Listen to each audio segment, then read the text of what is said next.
Coun- I'm just checking on the resolutions. Councillor Walker, you just want an addition. A real simple one, you could action Yep. on A. Note that Auckland oh, right. I don't know if they're subject to, so I just. Yes, they are. Okay. So Councillor Walker just wants added to the current recommendations, and I'll just check the Councillor Coombe. Note that Auckland Transport is subject to the Auckland Council weed management policy.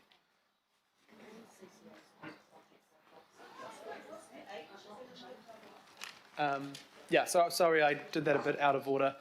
Thank you, members, for coming back after lunch. I'm going to open with my resolutions. I'm happy to read them out, but everyone has been sent them. There has been slight changes.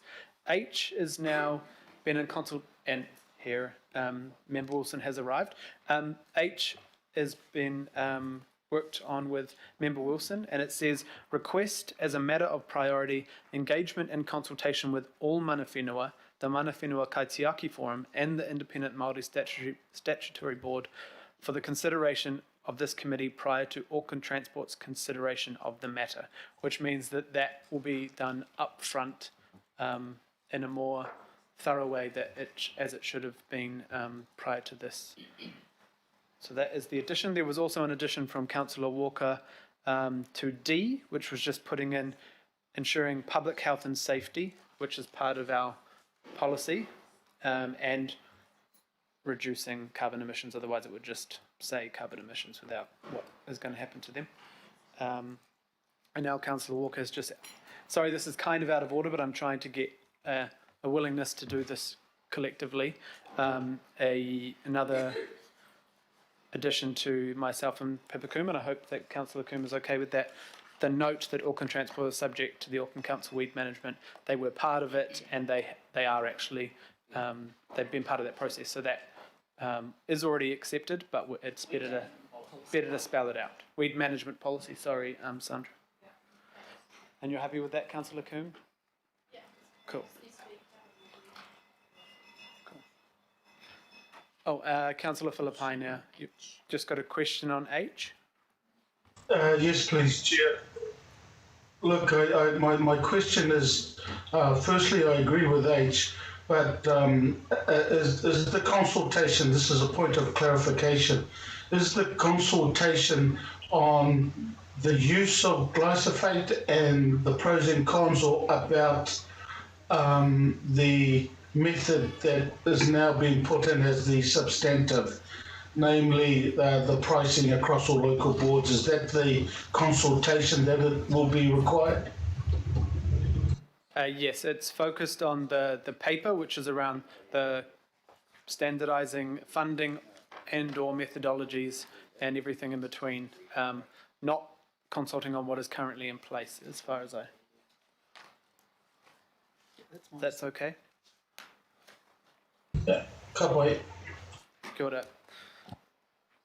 I will speak briefly to the motions I put forward, and then I will speak more, have a right to reply at the end. So the position, in a high level, I'm opposed the use of glyphosate, always have. That's my personal view.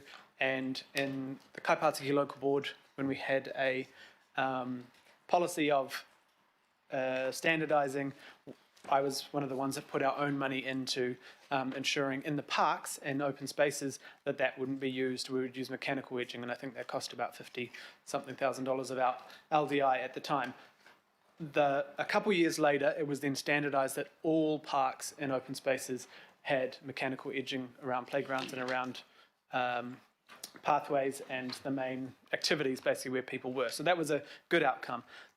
We're on the journey to that as well, and my personal view in the discussions we've had in workshops and the many political advisory group discussions and the discussions with local boards, I felt there was a range of views that I'm trying to, and myself and Pippa Coombe have worked really hard to try and get the range of views in these recommendations that are possible. I don't, as I spoke before, don't hold the purse strings. I can't just find $10 million based on the evidence we have to spread that love right across Auckland right now, but I feel there is a way, if we put this in place, not going straight to a methodology, we can work together as a city to reduce glyphosate and work on a way to have a contract that works for all the boards who want it to, and reduce that price, especially if boards are willing to work together on doing that. So this gives us time, this gives us direction, and I've also tried my best to listen to all the views and try and get as many of those views into this. It is not perfect, but that's where we're sitting at the moment. I will speak at the end about but that's where those resolutions came from, and I hope that you'll support the general direction we're heading on Auckland Council's weed management in the road corridor. So thank you. Is it Councillor Filipani wants to speak first? No? Okay, is there anyone who would like to speak? Because at the moment, no. Councillor Sayers.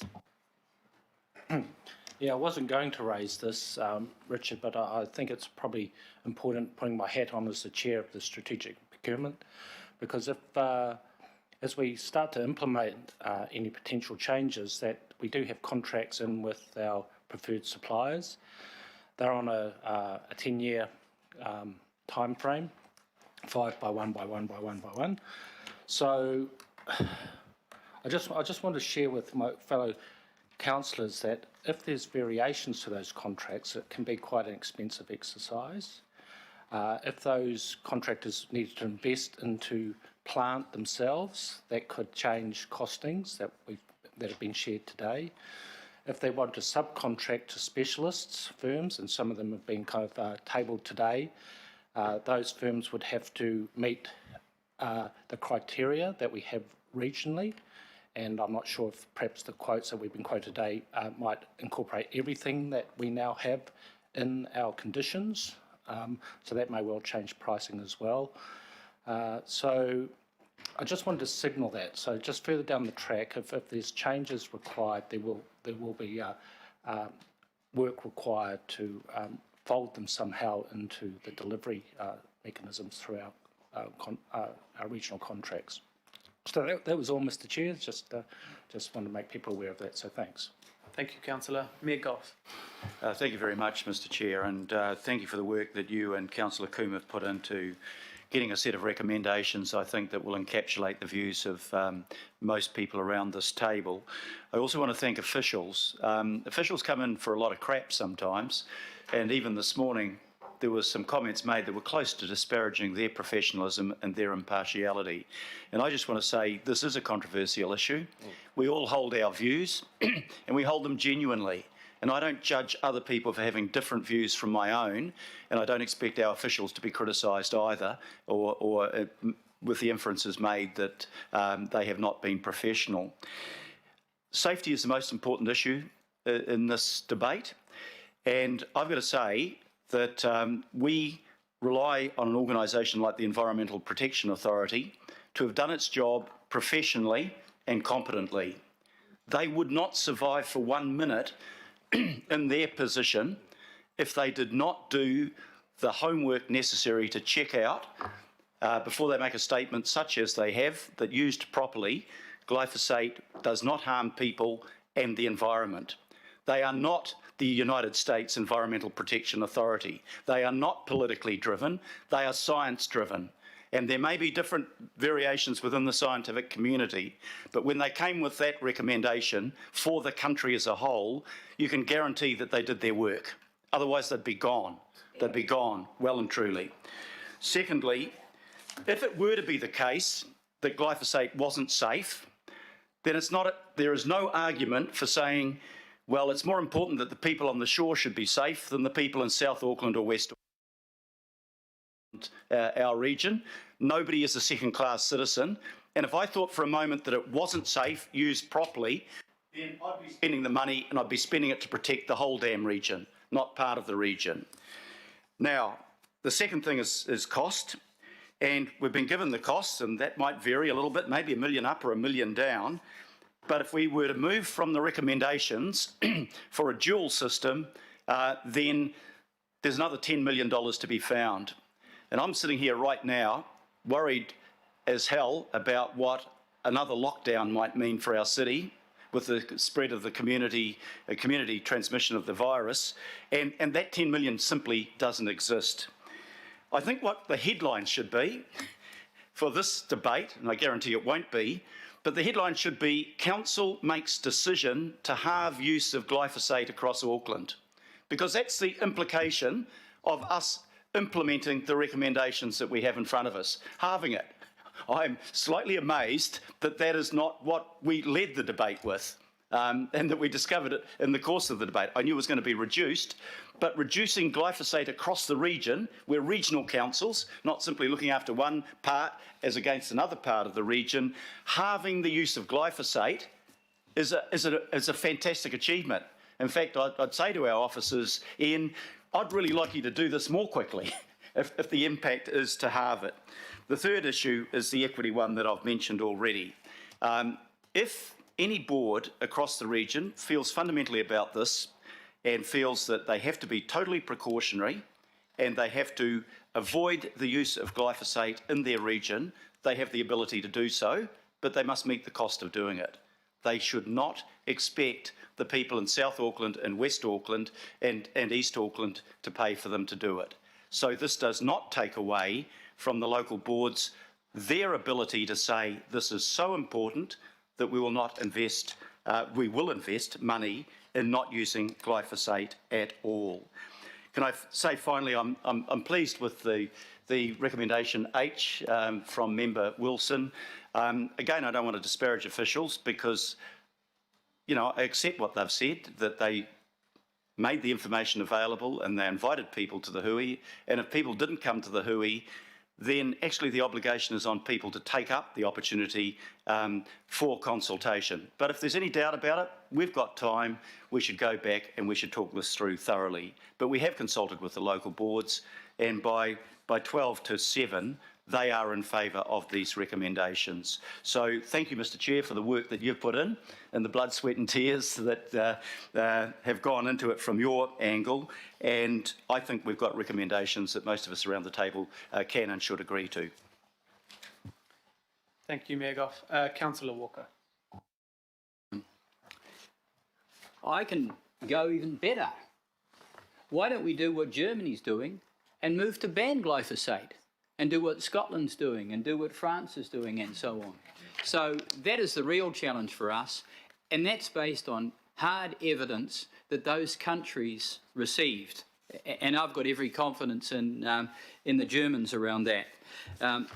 But if I can speak to the amendments first, Mr Chair, I support them, and I think they offer an opportunity for flexibility going forward. I would suggest that if the officers really get behind them, we can achieve a situation where the southern local boards could be glyphosate free. I'm very confident of that. I would also suggest that on the basis of the information that I've described, that I table, and that is the information from a contractor that's able to supply zero carbon technology, and that is based on technology that is available, electric vehicles, electric boilers, non-potable water, solar technology, deals with organisations such as Vector. That is on the table. So it is entirely realistic for us to consider that. And if I also table the relevant information around the costing, the 51% subsidy, I think, from NZTA that covers off this. So if we're talking about budget, the actual cost, and Desley will be happy about this, is as much as half of what we're talking about. And that can be substantiated in the Lagoima information that some of us have sourced. The other incredibly important thing, and this goes to not just the situation around the southern boards, but all of Auckland, is, as Councillor Watson and others have said, we need to minimise the use of glyphosate. Minimise. And that's in the strategy. I was the lead councillor for that strategy together with Sandra Coney, so I'm intimately familiar with what was involved there, and people like Hannah and Mariel Watts were also constructive in putting it together. So there's a promise that we've made to the community that we need to follow through on. So in summary, I support what is here. The proof of the pudding is going to be in how we actually implement it through a contracting situation and circumstances where those contracts need to be renegotiated with leadership shown from the local board and officers in council. And I can tell you that there are some instances where the contractors would be more than happy to give their contract over to someone that wanted to pick it up and use hot water at a competitive price. So we've got a clear opportunity to actually have a city that is truly livable, that looks after people, that looks after the environment, that looks after bees, and in particular looks after our children, who are the people that are walking the streets that we are currently spraying. Thank you. Thank you, Councillor Walker. Councillor Watson. Yeah, thanks, Mr. Chair, and thank you to you and Councillor Coombe for coming up with these resolutions. I think they're very pragmatic, and I think they address the central issue here, which is equity. So under these resolutions, everyone gets treated the same, whether you're in South Auckland or you're in North Auckland. You get funded on a per kilometre basis that applies to local boards. So I hope everyone realises that, and I hope my brothers and sisters in the South and the West realise that myself and the Hibiscus Coast is in exactly the same position as you, because we get sprayed with glyphosate too. So we're one family, bros. Remember that one. As far as some of the comments that have been made so far goes, I don't think there was anything too disparaging in the offices. I listened very carefully to the CCO review commentary when it came out, and I think the sort of oversight and questioning that occurred in a relatively mild manner, I might say, is exactly what we're meant to do, and that's what occurred today. I have got some outstanding concerns that go to emissions in the process with the local boards as it goes to the role of the NZTA subsidy. I have particular concerns going to the price that was quoted for the thermal technologies at $3,485 a kilometre, which would essentially take that option out for any uninformed local board member. That would just take that off the table, and that's pretty clear what's happened. Quite conversely, as it happens, the costs and the treatment times given by the specialist contractors in this are a half to a third of that quoted figure. So that is something that I certainly will be pursuing, because that's had a material bearing on the feedback from the local boards, even though the local boards as a whole have made it very clear that they support the move away from glyphosate. As far as the main concern that really raised by our submitters today was to do with health, and there was just the one sentence in there. There are members of the community that believe glyphosate should not be used by Auckland Council.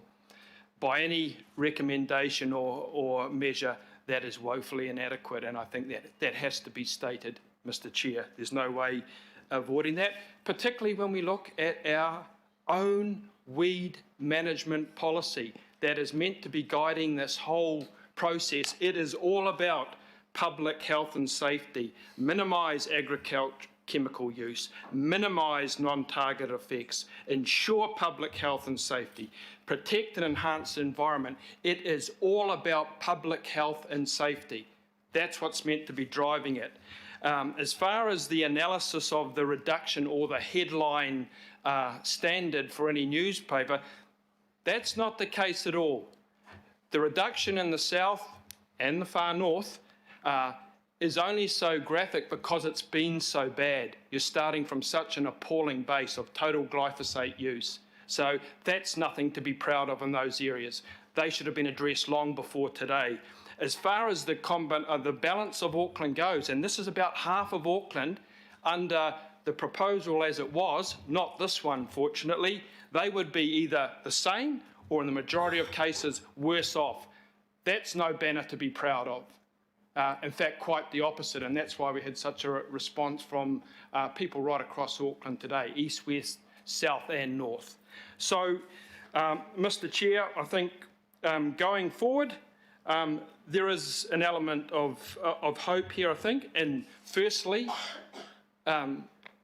actually abiding by our own policy that's been around by 2013, that would be nice. Secondly, in terms of coming across with an equitable funding regime that goes right across the board, I agree 100% with that, and I'm sure as glyphosate-strewn community up in the Hibiscus Coast, we'll be the first ones that will be taking advantage of that in terms of any options that come going forward. I think in terms of the numbers that are involved here, we consulted with the local boards on a budget of 6.53 million on a basis of 1293 per kilometre, with the NZTA subsidy effectively halving that, or very nearly halving that to 51%. That makes it, in the scheme of things, a very doable proposition. So why wouldn't you support it? We have equity across the board, and we give choice to the local boards. And what will inevitably involve from this is local board clusters that will be band together and will actually increase the value proposition for anyone that's involved in this. So in conclusion, I thank the people who turned up today, who have been battling away with this for decades. I thank the Chair and Deputy for this pragmatic way forward, and I thank my colleagues who I'm very hopeful will see that the equity issue has been addressed and that we can do better, not worse, as was going to be the case with the previous proposition. Thank you, ladies and gentlemen. Good. Thank you, Councillor Watson. Councillor Newman. Well, thank you, Comrade Watson, for that reflection, which I think, the last speaker is a good friend and he is a good regional councillor. And I want to acknowledge Councillor Watson for his reflection. I also want to acknowledge the officers because, look, frankly, I don't think that this is a perfect outcome, because I think the perfect outcome that would please everyone is if the funding was available for everyone to have the premium gold standard of thermal for the management of weeds. And if we could have that in every local board area, I am sure that everybody would run for that. But the reality is that the funding isn't there. Mr. Chair, I think that this debate today is a replay of a very familiar theme. And I've just listed a couple of examples of that. My time here over 4 years, I mean, we spent 3 years arguing about a funding formula for Citizens Advice Bureau, with 3 years where it came down to $300,000 required to ensure a no disadvantage outcome across the region, even though there was an inequitable allocation of funding. How many times have we had to debate about the allocation of funding for the benefits of public transport to extend choice to those who have choice, rather than to provide services to those who don't? Had that debate before. That's another equity one, isn't it? I mean, we're talking about weed management, where I think that there is a dogged determination from some to avoid any change from the standards that they currently enjoy. Whether they are prepared to pay the actual price of that moving forward is another matter, but we can look at the price. And of course, the real nugget, the Gary Pemberton report, equitable funding for ABS, asset-based services across local boards, where I'm sure that many will conclude, politically they will conclude, that it's easier to entrench an equitable outcome for the poorest communities than it is to transition so that everybody takes a haircut to address equity, which doesn't exist and hasn't existed for 10 years, and it's too bloody hard politically to get on top of it. So, you know, this is the same manifestation of the same issue about equity, and you can dress it up how you want, but I would hope that in transitioning here, there could be some reflection about how hard some communities do have it, and what we have tried to do here, imperfectly I would suggest, is to try and overcome that. So, Mr. Chair, I think that you have tried to thread the camel through the eye of a needle here. And congratulations to you for what I think is a good attempt. But I don't expect that local boards will be universally thrilled with this, because I think this is going to be very hard to achieve. But you are the chair, and I think that you will hear more from local boards about this conversation, because I think that in reality this is going to be a rather expensive proposition if people want to move from a regional standard. Thank you. Kia ora. Thank you, Councillor. Are there any other speakers? Councillor Coombe, Deputy Chair. Kia ora, Mr. Chair. Thank you. I'd like to very much speak in support of the Chair's recommendations. And in supporting these resolutions, I think this really does put us in a good starting point for the management of weeds in the road corridor by setting a clear direction on the outcome rather than prescribing the one-size-fits-all methodology, which was the original kind of decision that was being brought to us. But I don't think we can delay any further standardising the budget that's available, the funding across the region. That was inherited from the legacy councils. And so I think it's really good that today we are actually going to finally endorse standardising that budget so that local boards can look at how they can customise the methodology within their local board area, within those budgets that we've got. And it's important to highlight that this doesn't cut the budget. I know it's been a difficult conversation around the maintenance budget, but this isn't an exercise of trying to reduce the budget that's going to for weed management. And it sets a really clear direction on our goals in terms of minimising the use of glyphosate, ensuring public health and safety, reducing carbon emissions. And also we must not lose sight of the fact that the weed management policy is also about controlling the adverse effects of weeds. And there are actually a whole lot of negative impacts of weeds in our environment in Auckland, and that goes to the health impact.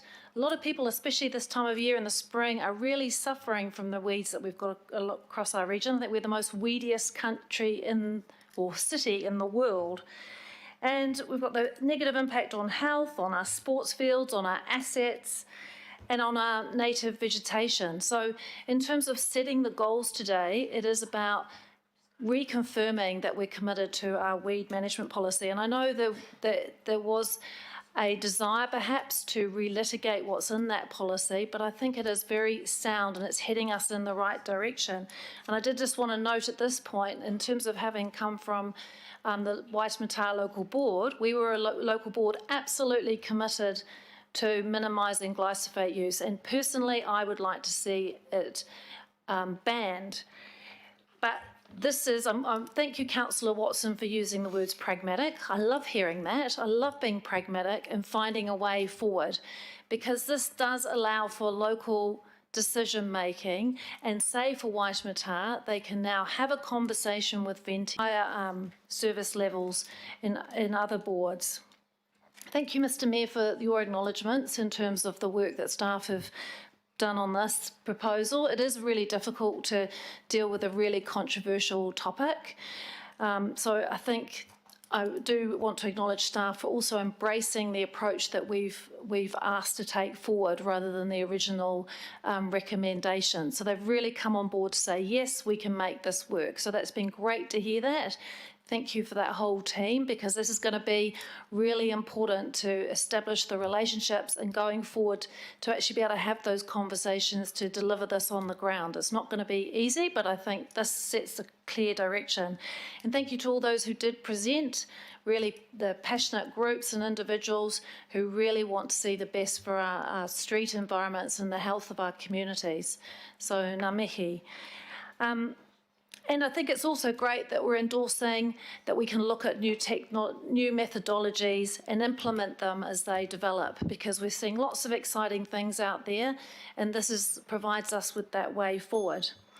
So really good to hear the support around the table. Thank you, colleagues. It's been a good process, and I've appreciated the conversation we've been able to have on this. And I really would like to commend the recommendations to you today. Kia ora. Kia ora. I spoke too soon. Councillor Filipaina. Yeah, my apologies about that, Chair.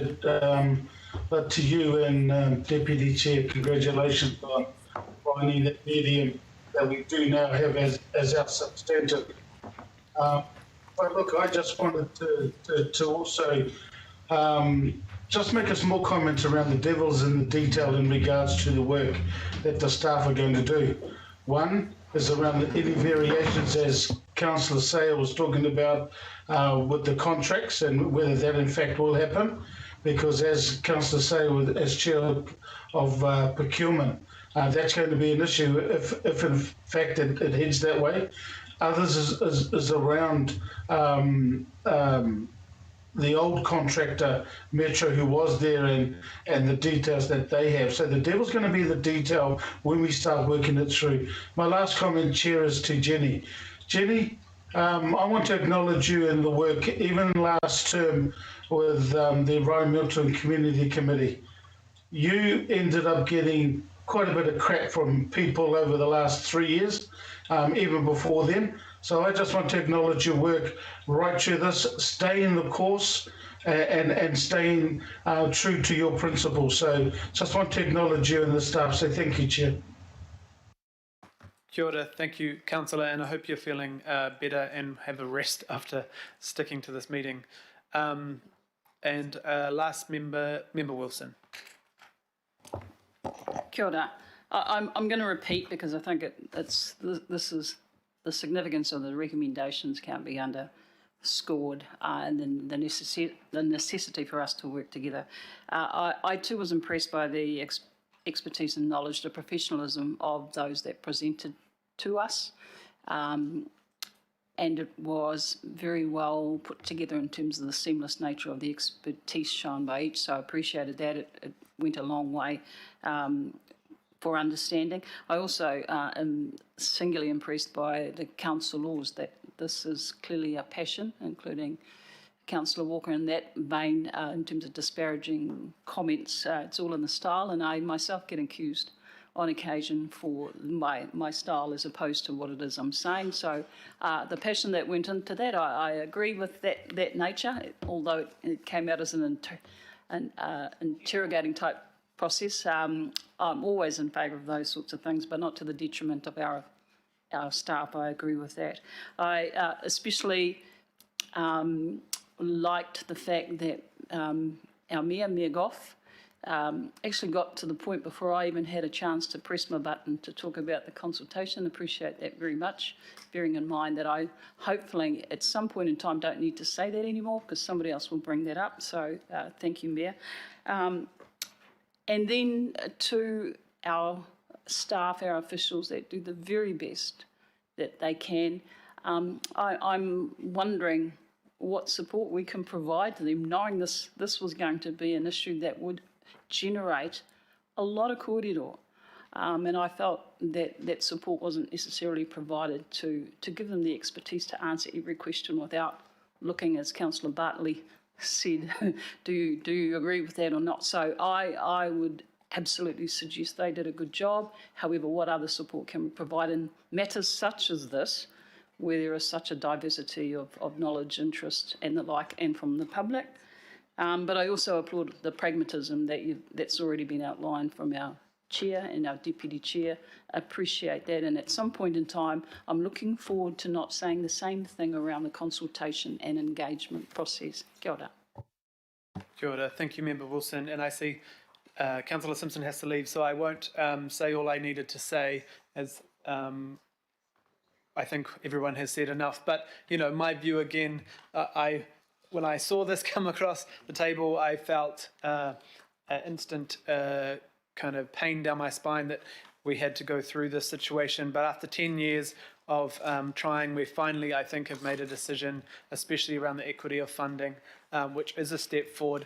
I do not want glyphosate on our streets, but I'm aware there's a process to come, and this, my panacea is a moving forward to a low emissions, low potable water use, and steam or hot water only process for the whole city. So we do not need to use chemicals. Whether the EPA says they're good or not, I think chemicals in our streets is somewhere we continue to need to continue to move across. So the resolutions stand on their own. Thank you so much to the staff for all the work on this. It has been complicated. I've asked 1,000 questions and been grumpy sometimes as well. And thank you especially to the people who presented and constantly have advocated on this issue for many, many years. And thank you to you all for respecting this process and trying to get to a good place together. So thank you very much. We've got I moved, Councillor Coombe has second, and all those in favour, please say aye. Aye. I'm going to abstain. And Councillor Mulholland would like to abstain. Is there anyone who is opposed? Perfect. Thank you very much and have a good day, Councillor Simpson. Okay, have a good hour, Councillor Simpson.